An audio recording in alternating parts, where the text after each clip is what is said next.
Students of Shadwell Mission School, welcome you. Today we study English grammar. In English grammar, we study about tenses. Students, class 3 और 4 के students, आज हम लोग tense के बारे में अध्ययन करते हैं. Tenses. First of all, we try to understand the definition of tense. पहले हम लोग टेंस का परिभाषा समझते हैं. टेंस का डेफिनेशन इस प्रकार है. Tense, the tense stands for a verb to form or a series of a verb formed used to express a time duration. Tense से क्रिया के रूपों के संगठन का बोध होता है. टेंस से क्रिया के रूपों के संगठन का बोध होता है, जिसका प्रयोग किसी कार्य व्यापार के होने का समय दर्शाने में होता है. स्टूडेंट्स, टेंस से क्रिया के रूपों के संगठन का बोध होता है, जिसका प्रयोग किसी कार्य व्यापार के होने का समय दर्शाने में होता है. अब काइंड्स ऑफ टेंस. टेंस के कितने भेद हैं? There are 3 kinds of tense: present tense, past tense and future tense. In your book you have been taught like this. There are 3 tense forms of verb. There are 3 tense forms of verbs, like present tense verb. Present tense verb tells us what is happening. Present tense form verb tells us what is happening. यानी present tense verb का जो रूप है, यह हमें यह दर्शाता है, हमें यह बताता है कि कौन सा काम होता है, कौन सा काम हो रहा है. For example, Lillian bakes a cake. यानी लिलियन एक केक सेकता है, बनाता है. सी कुक्स राइस, वह चावल पकाती है. She makes chapati. She prepares tea. He reads English grammar. In this sentence you see that the doers work different types of work at present. Students, आप इन सब एग्जाम्पल में आपने देखा, आप देखते हैं कि प्रेजेंट टेंस में वर्तमान समय में कोई काम होता है, डूअर के द्वारा, कर्ता के द्वारा काम वर्तमान में होता है. ये present tense forms of verb हुआ, जिसे आप प्रेजेंट सिंपल कह सकते हैं, प्रेजेंट सिंपल या प्रेजेंट इंडेफिनिट भी कहते हैं. Second, past tense forms. Past tense verb tells us what is already happened.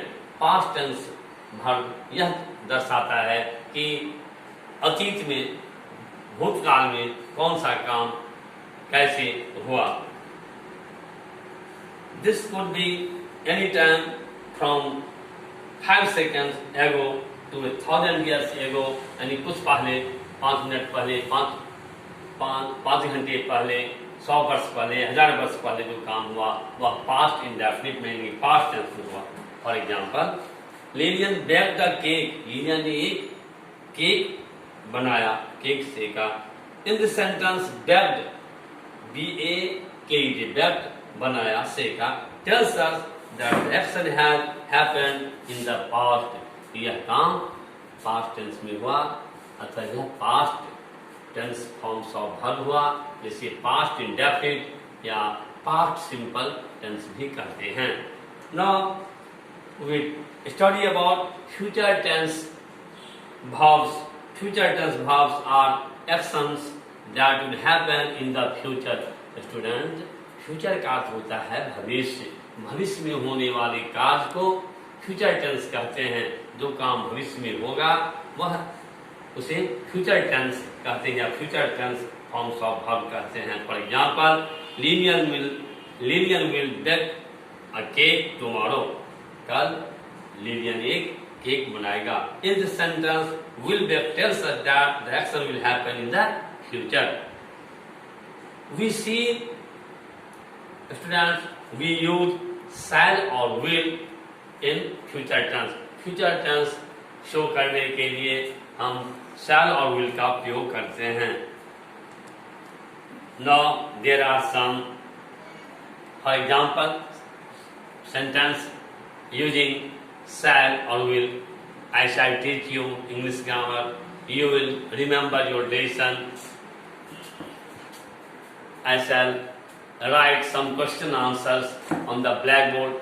You will note down the answers from the blackboard. So in this sentence, you saw that shall and will is used in the future tense.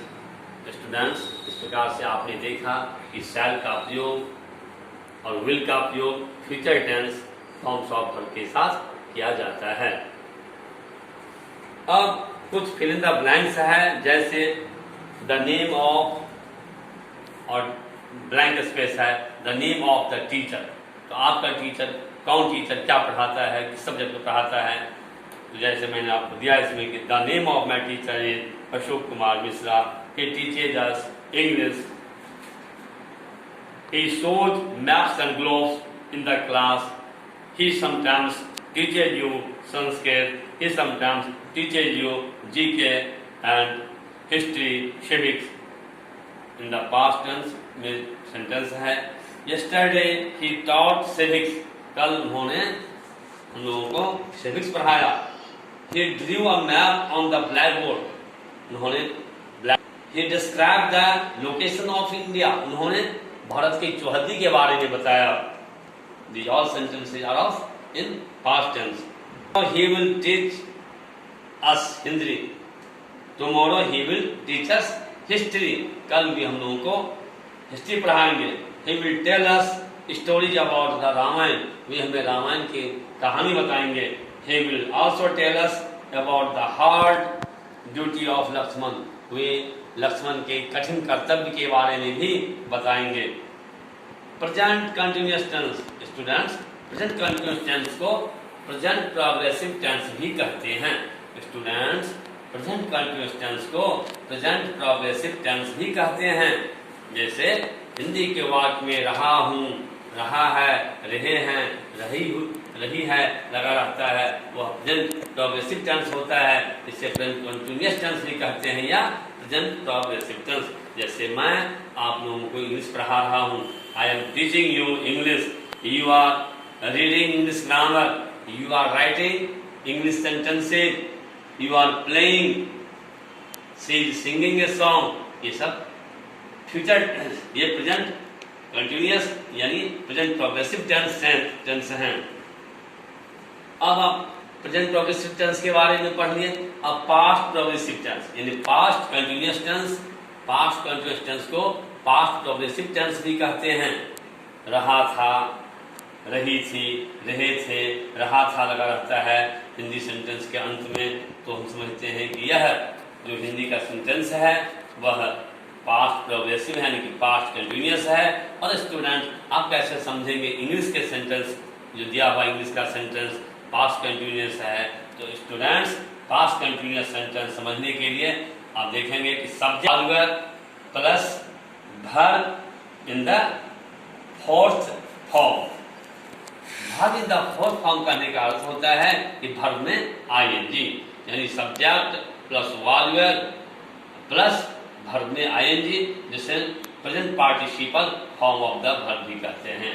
कि मैं आप लोगों को अंग्रेजी पढ़ा रहा था, teaching you English.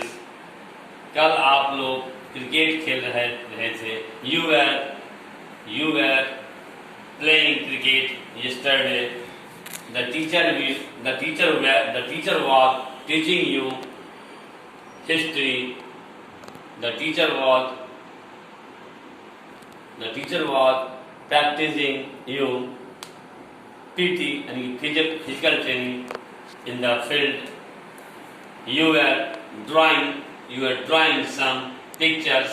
So these all sentences are in past continuous tense or past तो progressive tense. Students, future continuous tense के बारे में हम लोग पढ़ेंगे। Future continuous tense, tomorrow the dog will bark, they will run fast, the dog will bark at a stranger. In this way, in shortly, you studied about the tense and the different kinds of tense with example. Okay, thank you.